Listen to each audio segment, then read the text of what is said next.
Mesdames, Messieurs, notre émission va commencer. Thème Radio, en modulation de fréquence, vous propose Histoire de la radio.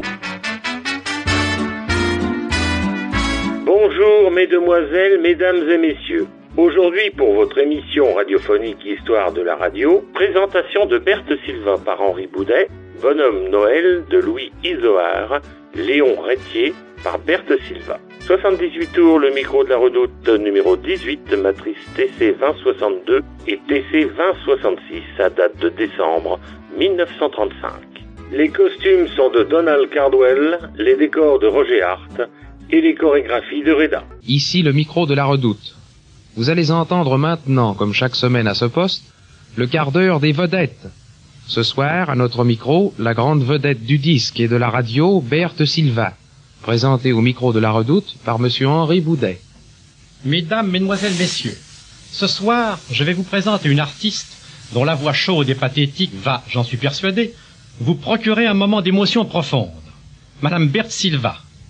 Évidemment, mon rôle sera vite rempli, car Madame Berthe Sylvain est trop connue et trop appréciée du grand public pour que je puisse ajouter quoi que ce soit à sa réputation. Vous avez été une des premières, chère Madame, à vous consacrer au micro. Voulez-vous nous parler de vos impressions devant ce petit appareil qui émotionne tant tous les artistes? Le fait est, cher monsieur Boudet, que moi, qui n'ai jamais eu le trac en scène, j'avoue que devant le micro, j'ai tremblé, au point que ma voix en était dénaturée.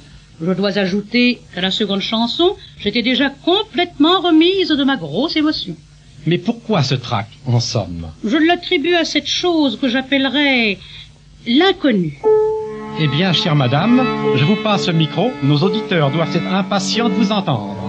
Voici Bonhomme Noël, de Potier, Pierrefonds, Izoard et Réter.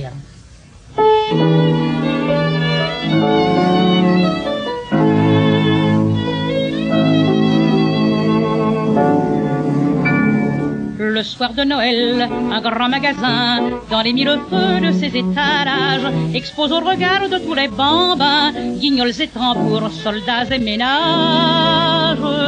Soufflant dans ses doigts que le froid rougit, une gosse est là, pâlotte et chétive, qui sur le trottoir admire pensive les grandes poupées, leurs jolis habits. Devant tous ces trésors qui ne sont pas pour elle, la gosse dit tout bas, sous le vent qui la gèle: pourquoi donc, bonhomme Noël, ne viens-tu pas dans ma cheminée m'apporter, quand tu viens du ciel, de grandes poupées? Moi jamais je n'eus de joujou, car on est malheureux chez nous.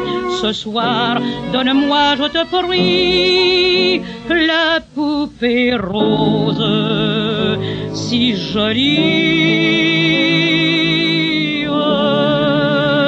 Sur Paris tout blanc, le petit jour lui, des cafés déserts, les lustres s'éteignent, les fêtards s'en vont des boîtes de nuit, le roi Réveillon a fini son règne. Mais la gosse aux fleurs est venue tomber sous l'abri douteux d'une porte cochère. De larmes glacées mouillent ses paupières que le grand sommeil va bientôt fermer. Elle se croit déjà au paradis des anges et dit ces derniers mots dans un sourire étrange: